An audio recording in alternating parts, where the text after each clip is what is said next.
Now, if you had forgotten what I said the last time, it's okay, because you just have to wait a minute. He reminds you every time he opens his mouth. I mean, every day. Every day he comes up with something. Every day. Since the last time I was here, Mr. Walker has been talking about issues that are of great importance to the people of Georgia. Like whether it's better to be a vampire or a werewolf.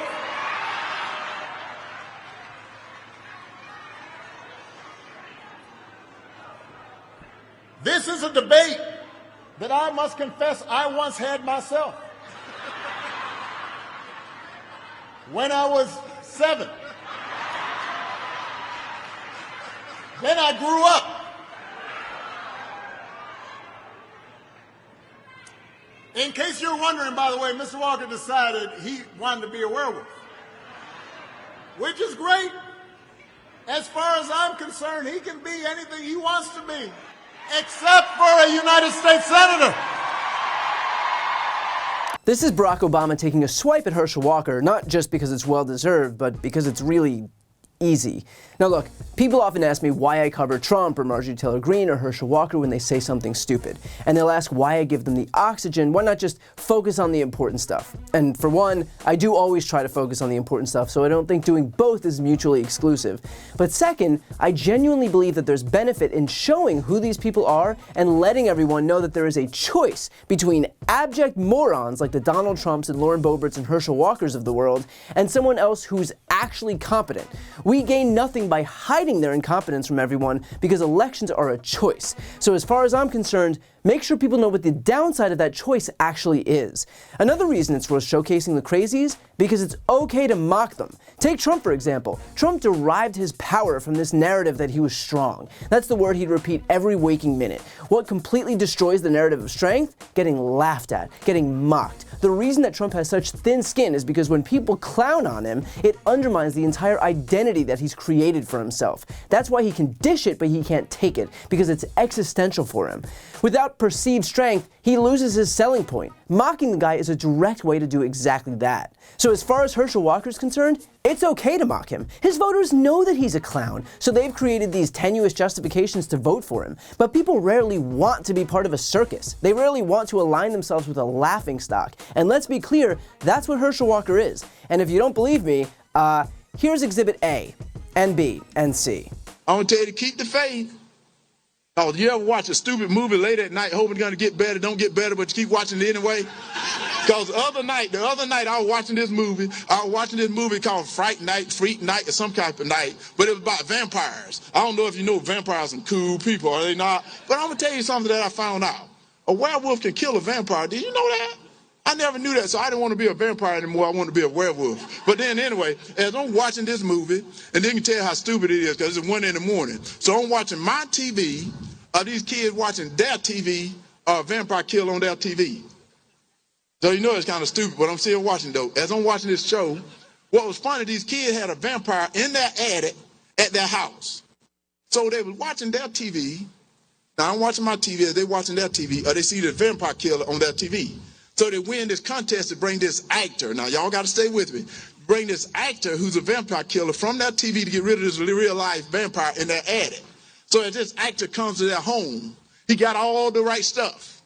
He got all the right stuff because, you know, got to have a stake and got to have a thing to kill him in the heart. And he got a necklace of garlic because that worked. I don't know what it does, but it worked. You got to have a cross because it burns. I know that worked. And then all of a sudden, this is what was so funny about it. As they're walking through the house, this guy's got the holy water. He's blessing the house, this actor. Now, he's all fake. He's blessing the house with his holy water. They walked upstairs, and this vampire looking real good in this black suit. Whoa, that sounds like Senator Warnock, doesn't it? Looking all good in this black suit, floated from the ceiling. He floated from the ceiling looking good and cool. And I'm thinking, whoa, they better get out of that house. If somebody float from your ceiling, get out of that house. That's not your house. But as he floated from the ceiling, the kids jumped behind their hero. As they jumped behind their hero, the guy jumped in front of him with this holy water, threw it on the vampire's forehead. He covered his eyes. Then he took his hand away. He started laughing. And he said, that don't work. He took the cross, he put it on the vampire's forehead. And the vampire didn't even do anything. He said, that don't work. And that's the way it is in our life. It doesn't work unless you got faith. It is time for us to have faith. We got to have faith in our fellow brother. We got to have faith in this country. We got to have faith in the elected officials. And right now, that's the reason I'm here. Herschel, how do you feel about people that want to change America from when you and I were kids? I mean, there's, we have, I guess it's 80 to 90 or 70 to 80 million people in America that were born after 1990. So these are kids who grew up, when they were 10 years of age with the real beginning of the computers and the internet at home. So they don't know the world that we know pre-internet.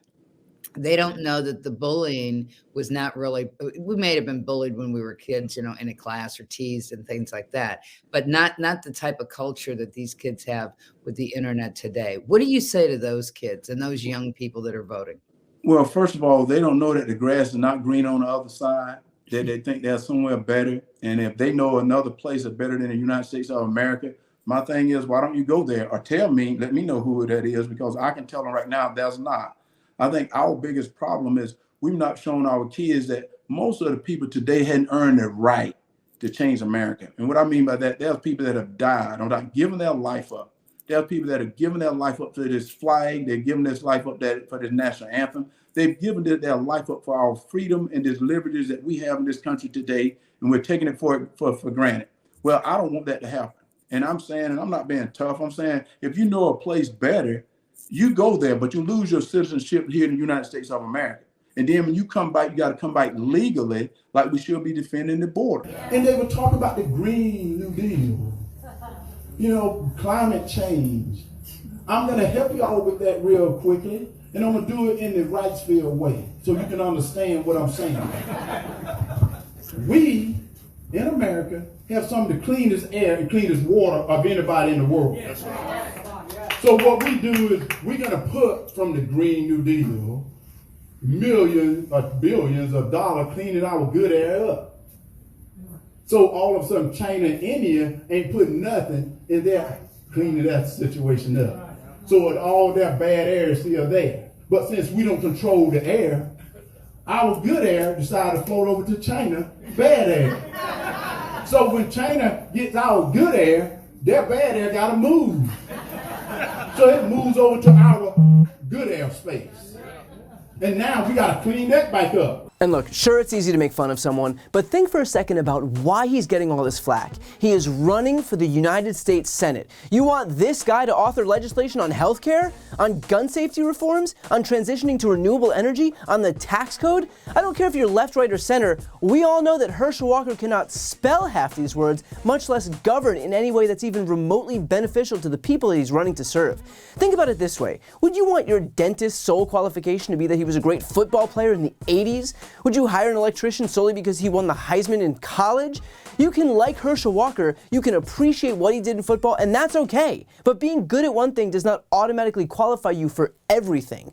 And look, in a way, the Republicans running an egregiously unqualified candidate who doesn't know his ass from his elbow as far as politics is concerned actually does kind of make sense. Republicans don't want government to work, and so they'll take steps to purposefully break it. What better way to break it is by trying to elect someone who thinks he's running to be a vampire? And then, inevitably, his election would only serve to help break the government more, and then Republicans will point to that broken government as evidence of their claim that government doesn't work and can't work, and to elect more Republicans because they're the only party that accepts the fact that government can't work. Even though, again, they're the ones who broke it. And then you elect more Republicans, and then they break the government more, and then run more on the idea that government cannot work for you, and on, where they manifest this reality into existence. But while they insist on the idea that government can't help people, just remember what Democrats, who do believe in government, did in only 2 years with the thinnest of majorities. They passed a law allowing the government to negotiate lower drug prices. They passed funding to get veterans exposed to toxic burn pits health care. They passed the first gun gun safety legislation in 3 decades that'll keep guns out of the hands of domestic abusers and fund red flag laws in the states and expand background checks in 18 to 20-year-olds. They capped out-of-pocket healthcare costs for seniors at $2,000 a year and insulin at $35 a month. They forgave federal marijuana convictions. They passed funding in the CHIPS Act, which has led to an explosion of jobs creating chips, EV batteries, and fiber optic cables. They expanded rural broadband. They upgraded our nation's infrastructure for the first time in modern American history, meaning the bridges and roads that you use every day will finally work. The list goes on, but let's not pretend for a second that these accomplishments won't have a monumental impact on people's lives. So I refuse to accept this idea that the government is useless. It's only useless when it's run by people who are. So good on Obama for acknowledging what a joke Herschel Walker is, and I hope that even those Republicans who are considering voting for him recognize that their lives, their healthcare, their security, their jobs are all worth more than electing someone who's there not because he knows what he's doing, but because a bunch of partisans decided that he'd be a compliant rubber stamp for them. The people of Georgia deserve better, and they have a better option in Raphael Warnock, so they should absolutely use it. Before you go, if you enjoyed this video and want to see more, please make sure to subscribe to my channel. You can click the thumbnail right here on this screen. And if you want to support my work even further, the best way is to subscribe to my podcast, No Lie with Brian Tyler Cohen. There you can check out my interviews with major players in the world of politics, including President Biden, Vice President Kamala Harris, Pete Buttigieg, Elizabeth Warren, Katie Porter, Jamie Raskin, and so many more. Plus other interviews that live exclusively on the podcast. That link is also right here on this screen, or just search No Lie with Brian Tyler Cohen wherever you listen to podcasts.